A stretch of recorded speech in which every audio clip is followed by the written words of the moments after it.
Recently, nothing seems to get me excited the way that it used to. And it's getting worse. I'll get an idea, then I'll have a look on social media, and then immediately the idea is crap. I'll try and focus, but then 2 minutes later I'm switching to one of 20 open tabs, or scrolling on social media in the name of research, and then the irritation kicks in, then the anxiety kicks in, whilst my brain feels like it's going at 100 miles per hour. You feel like that sometimes? Crazy. But come check this. This is one of 4 videos that I started recording and I never finished it. I thought it was a midlife crisis, but I think it's something way worse. Dopamine. I mean, 11 hours a day. That is wild. So I've booked an Airbnb in the countryside to spend 24 hours in absolute silence. But will my signature system I've created actually work? And is it even possible to dopamine detox in 24 hours? So here's the thing about dopamine. It's not actually the pleasure chemical. It's the wanting chemical. Your brain releases it when you anticipate a reward, not when you get it. That's why scrolling feels so addictive. Every swipe might be interesting, so your brain keeps dumping dopamine to keep you hunting. But when you finally see something good, dopamine drops, so you keep scrolling to chase that next hit. The problem is, when your brain gets easy dopamine all day from your phone, as an example, suddenly real goals that take effort, like finishing that damn video or building a business, they all feel long. Because your brain is like, why would I work for dopamine when I can get it from a scroll? So you end up in this loop where nothing excites you because your brain's tolerance is KO'd from constant micro hits. This weather is moving mad. It was sunny yesterday. Sunny. But the one time that this doesn't happen is during jiu-jitsu. So what's the common denominator? Yeah. And FYI, before the keyboard warriors come for me in the comment section, I'm not trying to get rid of dopamine. We'd be vegetables without it. I'm just trying to redirect its focus. So the normal rewards have some actual feeling again. Does that make sense? I like these trousers. Very nice. Baggy. Might as well set the tone from now. Yeah. Alright, so here's the rules. No phone, no laptop, no TV, no podcasts, no music, no reading. 2 hours of boredom, then 30 minutes of movement and journaling, and repeat. End the day with an ice cold shower. Oh yeah, and no talking. Not even to myself. I would like 1 pie and chips, please. Ambassador, what beverages do you have? Hush mode, quick, the bus is going. Make a decision. Cut in front. Oh! Yeah, this might be tough.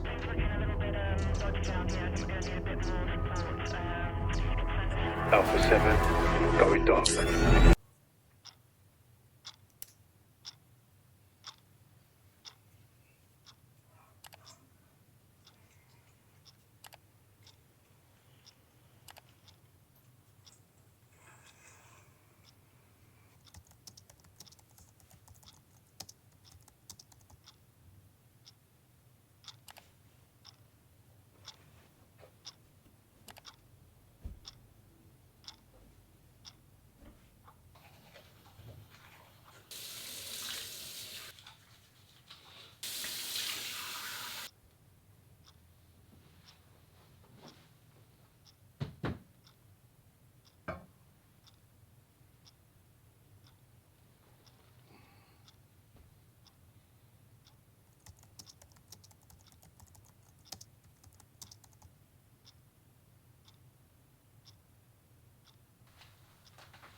This is the first sound coming out of my mouth in the past 24 hours. Damn, that feels weird. Like my voice doesn't feel like... That's strange. But anyway, as for the actual experience, like it feels like it's echoing. Why is it so loud? Rotted. Oh my. As for the experience itself, it was all right. Being quiet, being silent for 24 hours wasn't actually that difficult. Probably because I have conversations in my head like all the time anyway. Do you not do that? Do you not like have an inner monologue, inner person that you speak? Okay, moving on. Now, a few things that made me realize.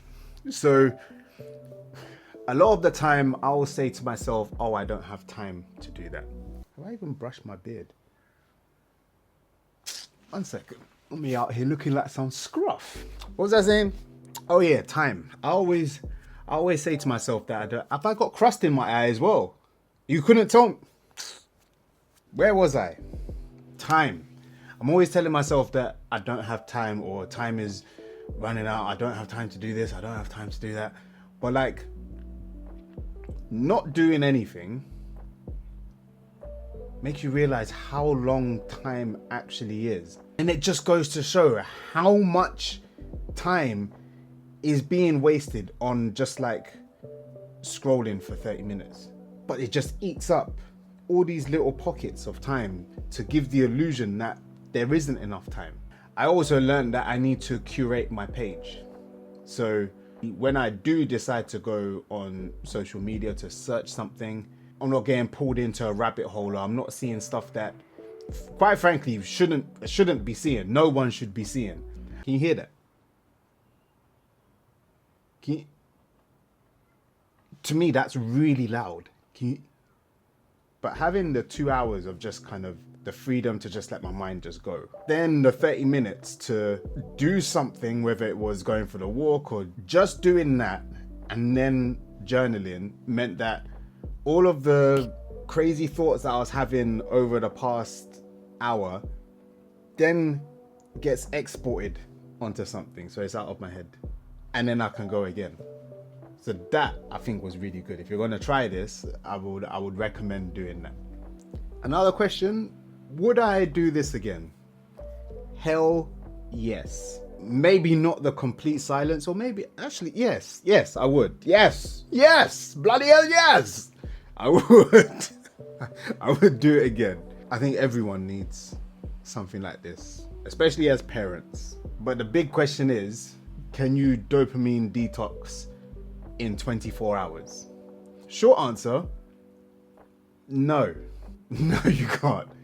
Because tell me why, when it hit 6 a.m. this morning, the first thing that came to my head was, oh, turn off do not disturb mode and see what notifications you missed. I haven't done it. But it made me realize expecting to do a dopamine detox in 24 hours is the same as doing a crash diet in 24 hours to lose 20 pounds of weight. So there's a long road, and there's things that need to change.